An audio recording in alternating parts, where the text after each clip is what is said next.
Eh bien bonjour à toutes et à tous, ici The Marvelman. Aujourd'hui on se retrouve pour ce 158e récap de Marvel News. Donc je fais le récap de toutes les news Marvel qu'il y a eu dans la semaine, c'est parti. On va commencer avec Daredevil Born Again, on a beaucoup de choses. Déjà apparemment la liste des épisodes, la source est assez fiable, donc les titres. Après ils sont pas dans l'ordre, je préviens. Et on a eu surtout beaucoup d'interviews du showrunner et même de Charlie Cox, et pour certaines choses un petit peu inquiétantes. Déjà par rapport à la refonte de la série, le showrunner dit que les anciennes images étaient pas mal, avec des points vraiment forts, mais qu'elles ne correspondaient pas vraiment à ce que Daredevil avait été établi dans le passé. Une des parties du problème, évidemment, vous le savez, c'est que la série était en fait une suite, mais une suite très éloignée. On ne reprenait rien, quasiment, de l'ancienne série Netflix, au niveau de l'intrigue. On n'était pas sur une saison 4. Et du coup, évidemment, le principal changement, c'est que ça va faire un truc plus en douceur. Et que donc, la fin de la saison 3, évidemment, se finissait avec Karen, Foggy et Matt qui ont un rêve, et que cette nouvelle saison commence par ce rêve. Trois amis qui lancent une affaire ensemble, même si ça ne nécessite pas trop d'explications en soi pour les nouveaux spectateurs. Encore une fois, c'est bien sympa, mais ça va durer même pas un épisode, donc bon, admettons. Il a aussi dit, et c'est ça qui m'inquiète le plus, vous allez voir, que donc cette nouvelle série aura beaucoup de différences avec Netflix. Pour résumer, il y aura plus de moments cool avec les personnages et moins de moments où on se concentre sur le nombril, dans le sens contemplatif. Selon le showrunner, dans ses meilleurs moments la série était fantastique, mais dans ses pires moments on avait deux personnages qui discutent de ce que c'est d'être un héros. Il fait d'ailleurs allusion à la scène entre Daredevil et Punisher dans la saison 2. Et selon lui, il en avait marre de voir les personnages se plaindre de choses, mais les voir faire des choses. Et ça a déjà été fait. Alors encore une fois, personnellement, je trouve ça très inquiétant. Les scènes de discussion sur ce qu'est être un héros, c'est ce qui fait que la série était aussi incroyable. Nelson versus Murdoch, quand Foggy découvre qui est Matt, c'est l'un des meilleurs épisodes de la série, pas pour rien. La scène de discussion entre le Punisher et Daredevil, même toutes leurs discussions, sont incroyables et parmi les meilleurs moments d'adaptation de comics. Les scènes où il parle avec le prêtre, avec sa mère, bref. C'est pour ça qu'on aime Daredevil, justement. Et c'est ce qui manque beaucoup à toutes les productions en général. D'ailleurs, pas forcément que de super-héros au passage. Donc personnellement très inquiet par ses propos. Il dit aussi que du coup, pour les séries Netflix, car il a travaillé sur Punisher, rappelez-vous, il dit qu'à l'époque, pareil, il fallait faire des scènes assez longues de dialogue et qu'en gros, c'était pour meubler avant l'action. Et que donc, avec Born Again, ce sera plus le cas, vous inquiétez pas, plus de discussion, il y aura un rythme beaucoup plus soutenu. Selon lui, la série ressemble pas mal à la série Soprano, et aussi King of New York, avec un truc un peu criminel des années 90. Et il dit aussi que du coup, même si la série Netflix était sombre, en tout cas en visuel, elle n'était pas très sombre niveau histoire, et que là, pour le coup, Born Again est très sombre. Moins stylisé, plus terre à terre, un peu dans le style de Pingouin, mais en plus rapide. Encore une fois, la série Netflix pas sombre, déjà permettez-moi de rigoler, mais ce qui m'inquiète c'est que ces propos confirment mes craintes que j'avais eu avec le trailer justement, c'est que là ils vont se donner à fond. On casse des bras, on est violent, on est fort, on est sombre. Oui mais non, parce que dans la série Netflix c'était naturel, là ça fait très forcé dans le trailer déjà, et d'après les propos c'est un peu ce qui va être le cas.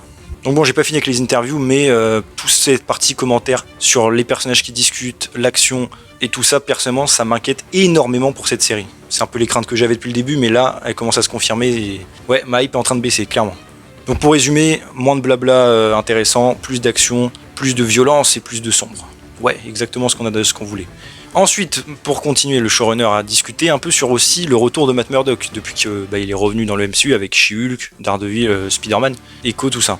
Il a dit par rapport à ça que ces éléments seront ignorés dans la série. Bon, non pas que ça pour le coup ça me dérange pas forcément, mais en gros par exemple, la relation qu'il a eue, la petit coup d'un soir avec She-Hulk par exemple, ne sera pas mentionnée. Ils feront comme si ça n'avait jamais existé. C'est peut-être mieux d'ailleurs pour la plupart des gens, mais bon. J'en déduirais donc que She-Hulk n'est pas canon. Non, je rigole, c'est une petite blague pour les anciens non-canonneurs. Et en gros il dit qu'ils ont déplacé Matt dans plusieurs endroits du MCU, mais maintenant il est de retour dans sa propre histoire, que néanmoins il y a un personnage auquel on ne s'attend pas qui va apparaître, et qui s'intègre bien dans l'histoire. J'imagine qu'il fait référence au père de Kamala, mais bon, peut-être une autre surprise. Ou peut-être d'ailleurs qu'il parle de Swordman, de Hawkeye, car on sait qu'il est dans Born Again. Donc ça doit être lui sans doute. Et à part ça, Charlie Cox lui-même aussi a parlé de son personnage et de la série. Par rapport du coup au changement de la série en général, du reboot, il a dit que à l'époque la nouvelle série avait un truc assez sympa. Selon lui, c'est que si on revient après toutes ces années, ce n'est pas pour faire la même chose qu'avant. Mais Marvel a regardé les épisodes et a vu qu'évidemment ça ne fonctionnait pas. Ils ont tourné un nouveau pilote et une nouvelle fin, et réorganisé la série en général pour qu'elle ressemble davantage à la série Netflix d'avant. Encore une fois, Marvel, faudrait apprendre un truc, on ne change pas une équipe qui gagne, c'est un proverbe mais c'est assez logique. Et Charlie Cox dit que c'est assez impressionnant vu tout le boulot qu'il y avait à faire, ce qu'ils ont accompli. D'ailleurs c'est vrai que c'est intéressant parce qu'on ne sait toujours pas au final qu'est-ce qu'ils gardent de l'ancienne série. On a un épisode au début et deux à la fin qui sont nouveaux, et au milieu on sait pas. Il y a de nouvelles scènes qui ont été tournées, ça on le sait, puisque par exemple il y a la femme de Fisk, mais à part ça c'est vrai qu'on n'est pas trop au courant. Et à part ça Charlie Cox a aussi dit, lui, qu'il était évidemment très heureux de reprendre son rôle comme d'habitude, en particulier parce que c'est un rôle qui lui permet de jouer plein de choses en même temps. les scènes d'avocats évidemment qui sont très cool, il a plusieurs love interest et romances et des choses comme ça, mais aussi évidemment tout le côté super héroïque, le costume, donc voilà, pour lui c'est très complet de jouer ça et c'est très bien. Et donc il veut continuer autant qu'il pourra, il a dit jusqu'à ce que son corps lâche ou que Marvel décide de le virer. Il a aussi d'ailleurs qu'il aimerait bien diriger les Avengers, c'est vrai que ce serait drôle de le voir 2 secondes. On repasse ensuite, toujours avec les Defenders, à Luke Cage saison 3, juste pour une petite info. Bon, le showrunner parle beaucoup sur Twitter, il avait montré les titres des épisodes de la saison 3, mais il avait aussi précisé là, dernièrement, qu'évidemment la saison 3 aurait été encore mieux que les autres, et qu'il avait en tout écrit les 6 épisodes sur 13 qui étaient prévus pour la saison 3. Encore une fois, au pire, ramenez-le pour plus tard. Ensuite, par rapport à Captain America Brave New World, on a eu des infos, déjà le film est Peggy 13, bon évidemment. On a Giancarlo Esposito, donc Sidewinder, qui a dit qu'il aimerait bien que son personnage plus tard, quand il reviendra, ait un look plus proche des comics. C'est vrai que pour le coup là on dirait juste un méchant lambda, mais admettons. Selon Hollywood Reporter, le film a un budget de 180 millions de dollars après les reshoots. Parce que vous savez, hein, je pense, j'en ai même parlé dans une vidéo, il y a énormément de désinformations sur le film. Hein, des choses qui disent qu'il aurait 300 millions de budget, puis en fait 400, puis en fait 500 millions. Bon, évidemment non. Mais c'est vrai que 180 millions me paraît un petit peu bizarre quand on sait qu'ils ont quand même fait des reshoots. De ce qu'on sait à peu près un mois. Mais bon, admettons, tant mieux pour eux. Et les dernières prévisions disent qu'il se ferait 95 millions en 4 jours aux USA, donc c'est pas mal. C'est pas incroyable non plus, hein, mais ça, c'est tranquille. Et aussi, on a une projection, une avant-première du film, enfin en tout cas pour 30 minutes de film, qui sont montrées aujourd'hui, à l'heure où je fais la vidéo. Donc si les détails sont sortis, je vous les donnerai, sinon, voilà.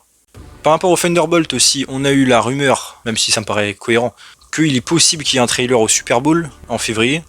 Encore une fois, ça corrobore des choses qu'on savait déjà. Et on a aussi Géraldine, Vice Manhattan, qui joue donc Mel, l'assistante de Valentina, qui a dit que donc sur le tournage c'était très cool, elle a adoré travailler avec l'actrice de Valentina, et qu'il y avait des moments où elle stressait pas mal parce qu'il y avait 500 figurants, des hélicoptères, et qu'il fallait pas qu'elle se trompe de réplique. Donc voilà, c'était assez intense, mais elle a kiffé.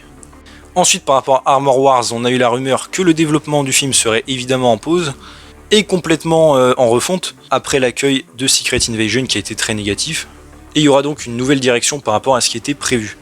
Donc bon, on verra, j'espère quand même que le film sortira, parce que perso je suis quand même intéressé, mais bref, ce sera dans longtemps.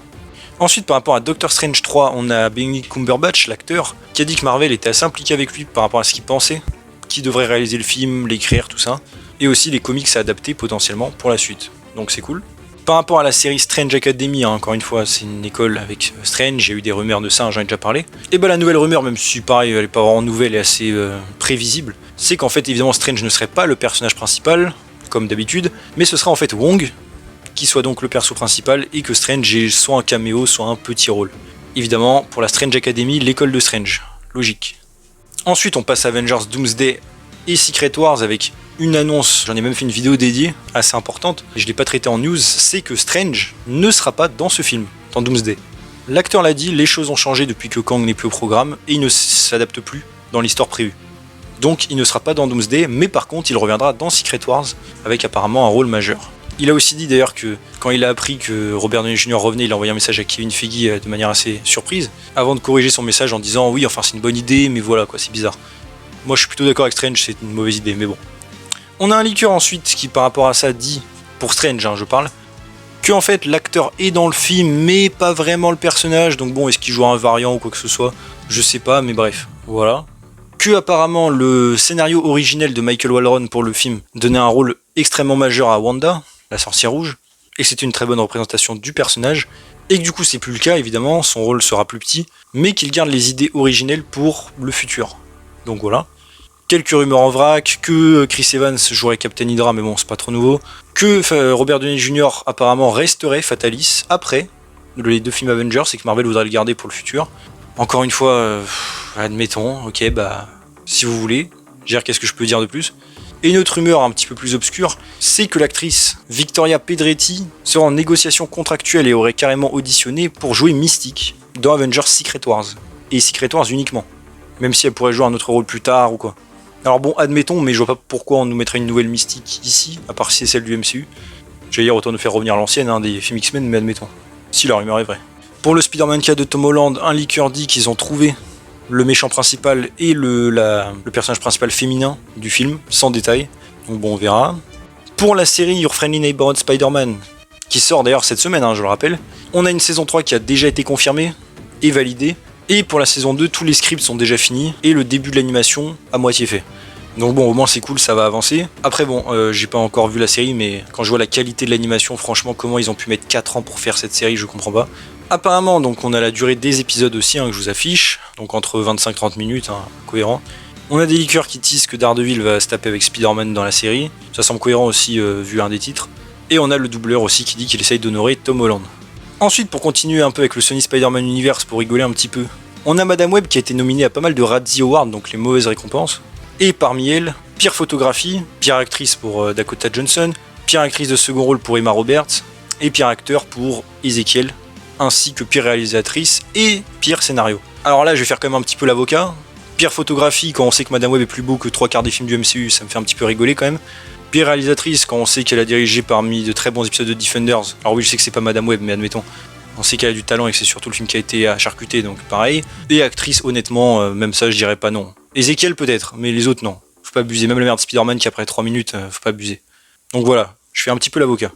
Et on a aussi Kraven le chasseur, qui a eu 3 nominations aussi au Razzie Award, avec pire actrice second rôle pour Calypso. Admettons, elle est Osef, mais bon voilà.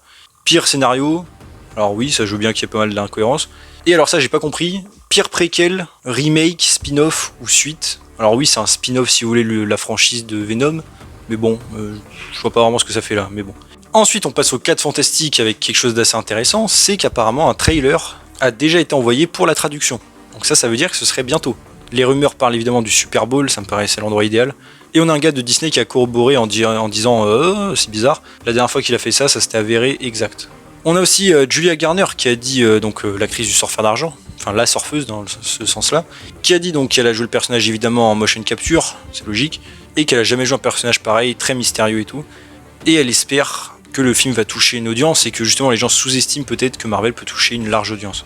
Et on a aussi Natasha Lyonne donc, qui jouera un rôle mystérieux dans le film, enfin on n'a pas de détails sur son rôle, qui dit que le film a une vibe assez interstellar.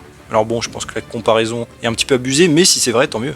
Ensuite, pour les X-Men du MCU, on a encore une nouvelle pseudo-rumeur de casting, j'en parle mais voilà, ça me paraît tôt. C'est que par rapport à Tornade, ça fait plusieurs fois d'ailleurs que j'en parle, c'est marrant. Cette fois-ci, ils envisageraient l'actrice Ayo Edebiri, qui avait d'ailleurs déjà joué, enfin failli jouer dans Thunderbolt, mais elle s'est fait remplacer.